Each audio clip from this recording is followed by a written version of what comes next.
Your bedroom is probably glowing right now. Even with the lamp off, there is a blue light on your charger, a green light on your air conditioner, or the street lights leaking through your curtains.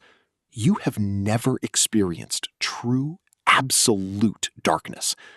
But for 99% of human history, night was a terrifying, pitch black wall. Once the sun went down, you literally could not see your own hand. So, what did our ancestors actually do in that darkness for 10 hours? The answer explains exactly why you are staring at your ceiling at 3 in the morning right now. If you have ever struggled to sleep through the night, you are just experiencing a biological echo of a survival system that kept us alive for thousands of years. It all starts with a weird mystery at 3 in the morning. Let us look at how humans sleep when we do not have modern houses. Deep in the African bush of Tanzania, the Hadza tribe still lives as hunter-gatherers, sleeping outside under the stars. A researcher named David Sampson wanted to see what ancient sleep actually looked like. He put special tracking bands on the wrists of the tribe members. He expected to find everyone sleeping for a solid 8 hours straight, just like we do.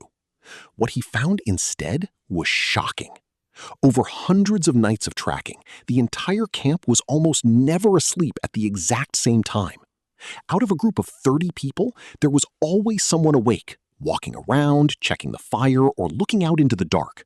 In fact, if you added up all the hours, the entire camp slept at the same time for only 18 minutes. The tribe was acting like one big animal, with someone always keeping an eye open to make sure nothing was creeping up on them.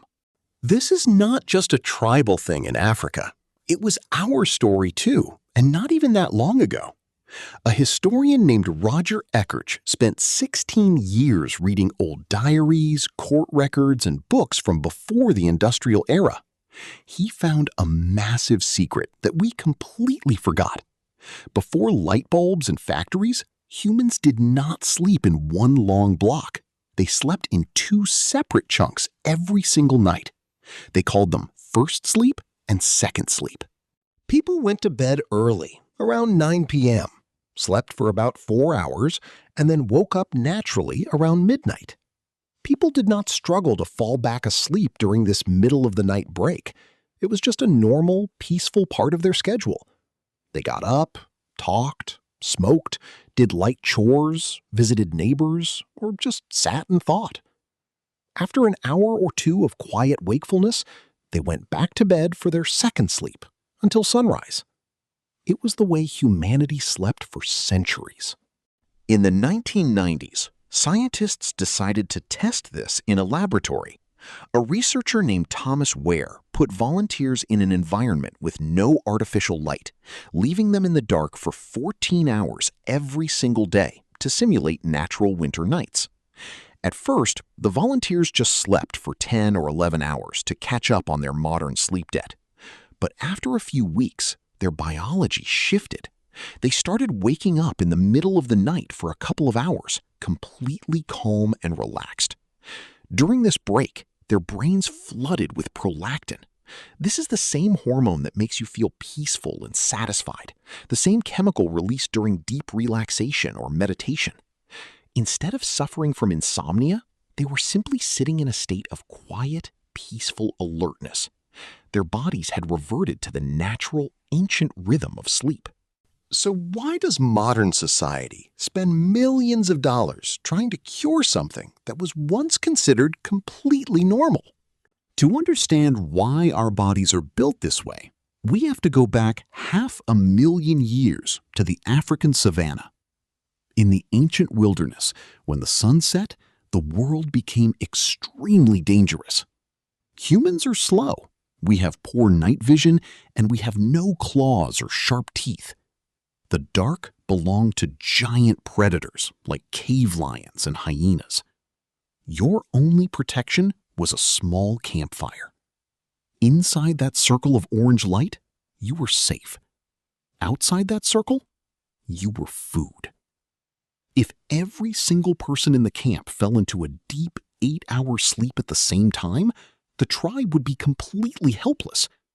Someone had to watch the fire, to make sure it did not die out, and someone had to listen for the sound of dry grass snapping under a predator's paws. This means if you wake up at 3 in the morning with your heart racing, you are just doing your job.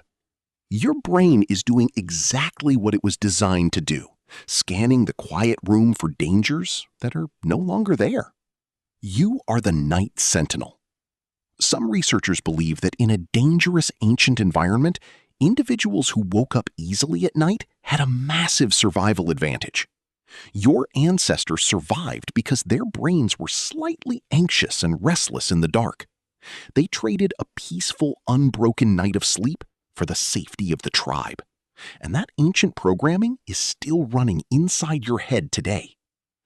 Some anthropologists even suggest this quiet wakefulness is where we became human.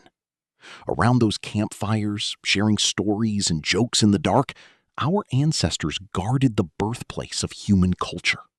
But how did this beautiful ancient system get broken?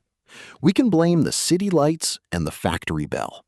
In 1667, the King of France put up the first street lamps in Paris to stop crime. London followed, and soon light bulbs conquered the night. But the real blow to our natural sleep was the factory bell of the Industrial Revolution. Imagine a worker in 1800s London. He is exhausted, but at 5 in the morning, a screeching factory bell forces him out of bed. The machines did not care that his body wanted a second sleep.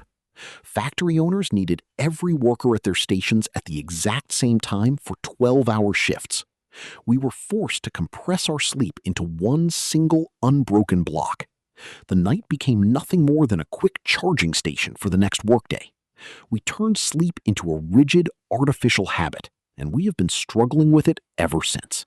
Today, we still live in that industrial cage.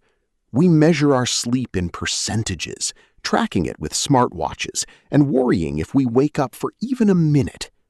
We have turned a natural biological rhythm into a disorder just because it does not fit the 9-to-5 schedule. We are forcing our ancient bodies to behave like modern machines. Now, your bedroom is quiet. The walls are solid wood and concrete, and there are no lions waiting in the hallway. The only sound is the gentle hum of your fan or a car on the street outside. You are perfectly safe. You do not need sleeping pills to fix a broken machine. You are a sentinel who has lost his tribe, cut off from your own nature by a modern world that expects you to sleep like a stone. The next time you wake up at 3 in the morning, do not panic. Do not look at your phone, which tricks your brain into thinking the sun is rising. Just lie there, breathe, and enjoy the quiet hour. We should stop asking why we wake up at 3 in the morning. The real question is why we ever expected ourselves not to.